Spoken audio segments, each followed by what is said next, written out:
Dr. Kiai Haji Amruddin Nahrawi selaku Komisaris Independen PT Pusri Palembang sekaligus Ketua Pengurus Wilayah Nahdlatul Ulama Sumatera Selatan pada hari Selasa 6 Juni 2023 menceritakan tentang kisah Nabi Yunus. Nabi Yunus pergi meninggalkan kaumnya dalam keadaan marah karena kaum Ninawa tidak mau diajak beriman kepada Allah Subhanahu wa taala. Kaumnya tidak mau menerima dakwah dari Nabi Yunus. Kemudian ia menaiki sebuah kapal laut berlayar di negeri Terbis. Namun kapal tersebut diketahui melebihi daya muat maksimal hingga akhirnya kapal menjadi oleng dan hampir tenggelam. Ditambah dengan angin yang bertiup kencang serta ombak yang mulai menggulung lautan. Beberapa barang berat sudah dilemparkan ke laut. Namun sayangnya hal itu tidak terlalu mengurangi beban muatan kapal. Hingga akhirnya nahkoda kapal pun meminta salah satu seorang penumpang harus keluar dari kapal. Dan Nabi Yunus masuk ke lautan.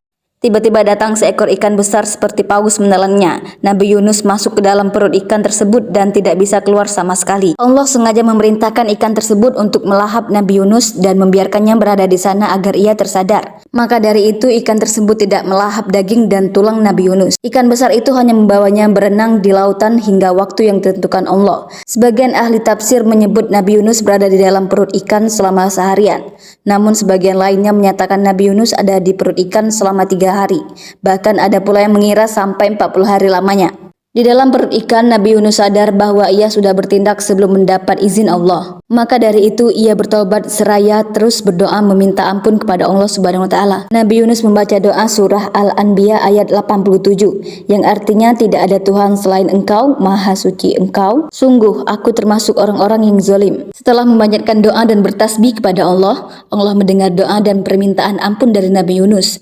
Allah kemudian memerintahkan ikan paus itu untuk mengeluarkan Nabi Yunus di sebuah pulau. Lalu Allah memberi labu untuk Nabi Yunus makan dan domba betina agar susunya bisa diminum oleh Nabi Yunus. Setelah makan dan minum, Nabi Yunus kembali ke Ninawa dan terkejut karena penduduk di sana sudah bertaubat.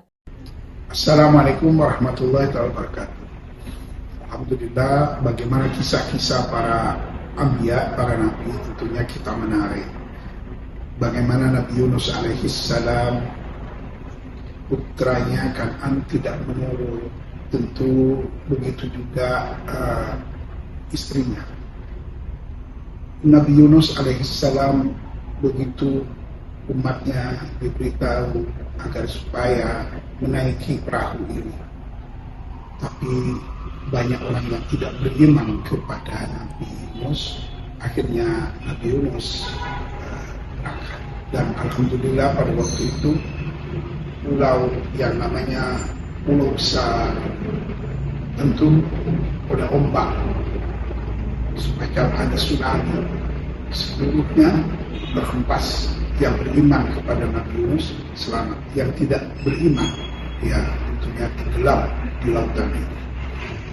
Dengan Nabi Yunus terkenal dengan tentunya doanya kepada Allah, la ilaha illa anta subhanaka inni kuntu minadh-dhalimin.